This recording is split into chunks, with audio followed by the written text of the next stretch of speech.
Science by MS sir में आप सभी का स्वागत है। आज हम जो इलेक्ट्रॉनिक कॉन्फ़िगरेशन यानी कि इलेक्ट्रॉनिक विन्यास के बारे में बताने जा रहे हैं, जो एग्जाम पॉइंट ऑफ व्यू से बहुत ही इंपॉर्टेंट है।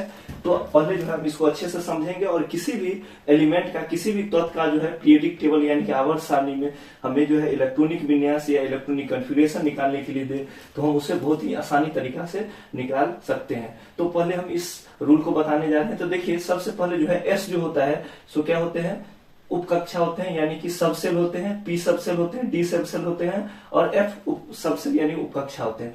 तो एस जो है सबसेल, उसमें इलेक्ट्रॉनों की मैक्सिमम संख्या 2 हो सकती है। पी सबसेल में इलेक्ट्रॉनों की अधिकतम संख्या 6 हो सकती है और डी जो है सबसेल, उसमें इलेक्ट्रॉनों की अधिकतम संख्या जो है 10 हो सकती है और एफ के लिए 14 हो सकती है। डी का जो है, एस का जो है, अगर आप कक्षक का जो शेप देखिएगा, कक्षक में जो है एक जो बॉक्स होते हैं, कक्षक 1 होते हैं। पी के लिए कितने हो जाएंगे, 3 हो जाएंगे। डी के लिए 5 हो जाएंगे और एफ के लिए कितने हो जाएंगे, तो 14 हो जाएंगे। तो इसमें जो है 7 हो जाएंगे और प्रत्येक कक्षक में जो है आपको जो है मैक्सिमम जो है 2 इलेक्ट्रॉन रख सकते हैं। और वो कैसे फिल करना है, देखिए 2 इलेक्ट्रॉन हुआ और इसका फिर जो करते हैं हुंस रूल से पहले एक इलेक्ट्रॉन को फिल करते हैं, फिर जो है इसको पेयर में करते हैं, क्योंकि ऑर्बिटल में जो है सिंगल जो है इलेक्ट्रॉन जो है किसी के आकर्षण में नहीं रहना चाहता है, तो सिंगल में ये ज्यादा स्टेबल होते हैं।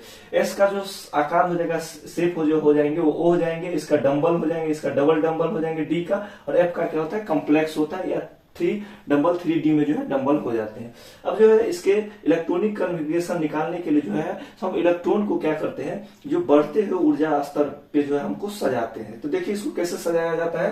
तो पहले हम 1 से लेकर के 8 तक जो है ये n है, यानी कि ऑर्बिट का संख्या है। एक ऑर्बिट हो गया यानी कि कक्षा की संख्या, 2 कक्षा की संख्या, 3 कक्षा की संख्या, 4 कक्षा की संख्या, 5 कक्षा की संख्या, 6 कक्षा की संख्या, 7 कक्षा की संख्या। तो 7 तक मैक्सिमम आता है, हम 8s ले लिए हैं। तो ये जो है कक्षों की संख्या और इस तरह से एसपीडी यानी कक्षा का जो है डिस्ट्रीब्यूशन हुआ है, बंटवारा हुआ। तो देखिए पहले 1s, फिर 2s 2p, फिर 3s 3p। तो सबसे पहले हम किसको लेंगे, तो देखिए एरो इस तरह से आया है तो 1s को लेंगे। फिर एरो ऐसे घूम करके क्या आया है, 2s, तो देखिए हम 2s को लिए हैं। फिर इस तरह से आएगा 2p, तो हम किसको लेंगे, 2p को लेंगे। फिर एरो 3s पे आए तो 3s को लेंगे। फिर देखिए एरो घूम करके 3p पे आता है तो 3p को लेंगे। उसके बाद देखिए ns को आता है तो ns लेंगे। फिर ये एरो घूम करके 3d पे आता है तो हम 3d को लेंगे। फिर 4p और 5s आता है तो 4p और 5s आए। फिर ये देखिए एरो जो है 4d 5p यानी 4d 5p 6s को लेते हैं।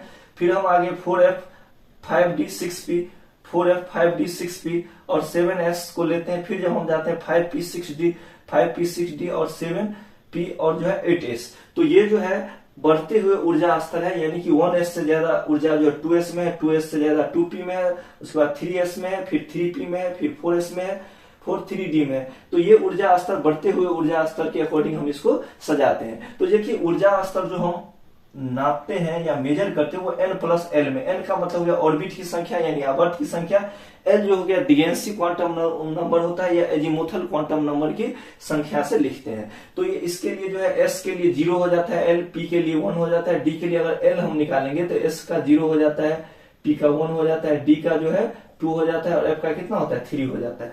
तो हम इस हिसाब से जो है हम इसको जो है लिखते चले जाते हैं बढ़ते हुए ऊर्जा लेवल पे, ठीक है। n+l, जिसका अधिक होगा वो बाद में होगा, जिसका कम होगा वो पहले होगा। अगर दोनों के बराबर अगर हो जाते हैं, 2 का, जैसे देख लीजिए आप यहाँ पे अगर देखिएगा तो 3p यानी कि 3n3 और p कितना है 1, तो 4 हो जाएंगे और 4s भी जो है 4 + 0 4 ही हो जाएंगे।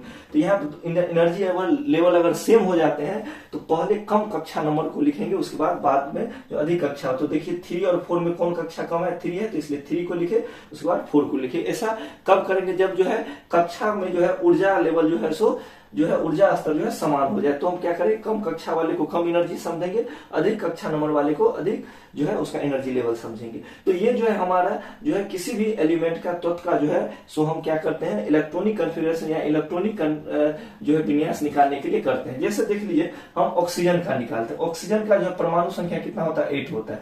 इसको अगर हम निकालेंगे तो देखिए पहले क्या लेंगे, 1s तो 1s, फिर 2s तो देखिए 2s, फिर देखिए क्या आ गया 2p।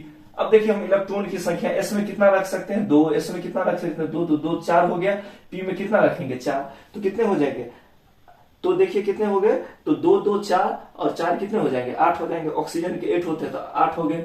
उसी तरह आप सोडियम का ले लीजिए, सोडियम का 11 होता है। तो ये देखिए कितना आसानी से निकल गया। हम इसी पे बैठाते जाएंगे और हमको पता है इसमें अधिकतम 2 इलेक्ट्रॉन रहेंगे, पी में कितने रहेंगे 6 रहेंगे, डी में कितने रहेंगे अधिकतम 10 इलेक्ट्रॉन और एफ में अधिकतम कितने इलेक्ट्रॉन रहेंगे 14। तो उसी को हमको फुलफिल करके इसको हमको पुराना है। अब देखिए एस के लिए 1s2 2s2 2p क्या करेंगे 2p, उसके बाद 6, उसके बाद क्या करेंगे 3s, देखेंगे 10 1 11, यही खत्म हो जाता है। तो लास्ट इलेक्ट्रॉन कहा गया एस में गया। और आप इससे यहाँ ये भी निकाल सकते हैं ये कौन सा तत्व किस ब्लॉक में है। तो जिस ब्लॉक में पता करने के लिए हम क्या करेंगे, देखेंगे उस एलिमेंट का, उस तत्व का जो है अंतिम इलेक्ट्रॉन जो है किस में जाता है। तो इसमें देखिए अंतिम इलेक्ट्रॉन किस में गया, पी में, इसका मतलब वो किस ब्लॉक का है, तो पी ब्लॉक का है। सोडियम का लास्ट इलेक्ट्रॉन किस में गया, एस में गया, तो इसका मतलब सोडियम जो है सो कौन ब्लॉक के है, तो एस ब्लॉक के। इसी तरह से आप देख लीजिए कैल्शियम, कैल्शियम का कितना होता है 20 होता है।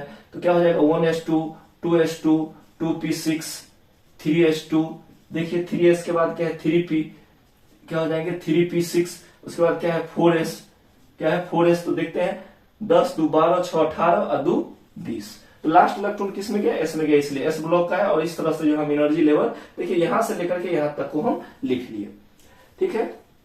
अब देखिए इसको हम एक तरीका और लिख सकते हैं, नया तरीका ये है, जैसे ऑक्सीजन है, यह सोडियम है, तो हम नियन का जानते हैं कितना होता है 10 होता है। तो हम नियन यहाँ पे ले सकते हैं और नियन का देखिए कहां तक आ गया 10 तक आ गया। तो हम इसको 3s1 इस तरह से भी लिख सकते हैं। इसमें भी देखिए 10 10 10 2 12 और 6 18, आपको पता है आर्गन का कितना होता है 18 होता है। तो 18 और 4s2 कितना हो गया 20। तो हम ऐसे भी इसका इलेक्ट्रॉनिक कॉन्फ़िगरेशन लिख सकते हैं। यानी कि हम पहले क्या लेंगे, हम इनर्ट गैस को लेंगे, उसके बाद जो भी ऑर्बिट नंबर आता है उसमें हम इलेक्ट्रॉन भर देते हैं, ठीक है। उसके बाद आप आ जाइए कुछ एलिमेंट है जैसे ले लीजिए आप क्रोमियम। क्रोमियम का देखिए 24 होता है परमाणु संख्या यानी एटॉमिक नंबर। इसका जब निकालेंगे तो 1s2 2s2 2p6 3s2 और क्या हो जाएगा 3p6 4s2, ठीक है 4s2। उसके बाद जो है 4s क्या हो जाएंगे 4s2 और उसके बाद जो है 4s2 के बाद देख लीजिए 4s और उसके बाद क्या है 3d है, क्या है 3d।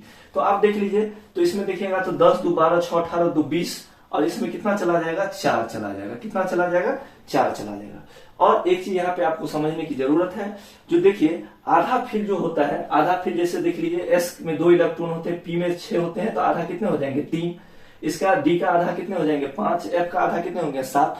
तो या तो कोई भी सबसे फुल फिल हो या हाफ फिल हो, यानी कि आधा भरा हो या पूर्ण भरित हो या आधा भरित हो, तो वो अधिक अस्थायी होता है। तो देखिए एस क्या करेगा, एक इलेक्ट्रॉन अपना किसको दे देगा, डी को देगा, क्योंकि डी का पूरा कितना इलेक्ट्रॉन होते हैं 10, आधा कितने होते हैं 5, इसमें 4 इलेक्ट्रॉन है, तो इसलिए जो है एस अपना एक इलेक्ट्रॉन किसको दे देगा, तो लास्ट डी को दे देगा। तो देखिए डी में कितना आ गया 5, और हम आपको बताएं कि आधा फिल जो है अधिक क्या होते हैं, स्टेबल होते हैं। तो देखिए एस के पास 1 हो गया तो एस भी हाफ फिल हो गया यानी अर्ध भरित हो गया, और डी भी अर्ध भरित हो गया, तो दोनों अस्थायी हो गए, ठीक है। तो इसको भी अगर हम तो इस तरह से जो है ये अपवाद है, इसको याद रखिएगा। लास्ट में क्या होता है, हाफ फिल से 1 इलेक्ट्रॉन कम रहता है, तो बगल वाले अपना 1 इलेक्ट्रॉन उस डी को दे दिए एस। अब देखिए आर्गन 18 हो गया, तो ये 18 तक आता है। अब ये क्या हो जाएगा 4s1 और क्या हो जाएंगे 3d5 हो जाएंगे, ठीक है, ठीक है ना। अब आ जाइए कॉपर पे, क्या आएंगे कॉपर। कॉपर का देखिए कितना होता है, तो कॉपर का 29 होता है। तो कॉपर का जब हम कॉन्फ़िगरेशन निकालेंगे तो क्या हो जाएगा 1s2 2s2 2p6 3s2 3p6 4s1 और 4s2 और 3d क्या हो जाएंगे 9। देख लीजिए कितना 2 10 2 12 6 18 2 20 और 9 क्या हो गया 29 हो गया। एक चीज आपको यहाँ फिर एक बार दिख रहा है, जो ये जो है इलेक्ट्रॉन है जो 9 जो है सो स्टेबल नहीं है। 10 अगर डी में आ जाए तो स्टेबल हो जाएगा, कितना अच्छा रहेगा। और एस भी क्या होगा, अगर फुल फिल भी चलेगा और हाफ फिल चलेगा। तो यहाँ भी एस जो है अपना 1 इलेक्ट्रॉन किसको दे देता है, डी को दे देता है। तो देखिए डी के टोटल इलेक्ट्रॉन कितने हो गए 10 हो गए, कितने हो गए 10 हो गए। डी के टोटल इलेक्ट्रॉन कितने हो गए 10 हो गए, और एस के पास कितने इलेक्ट्रॉन बच गए, तो 1 इलेक्ट्रॉन बच गए, ठीक है। तो ये भी देखिए एक हाफ फिल है, एक फुल फिल है, अर्धभरित और पूर्ण भरित, तो ये क्या होंगे अस्थायी होंगे।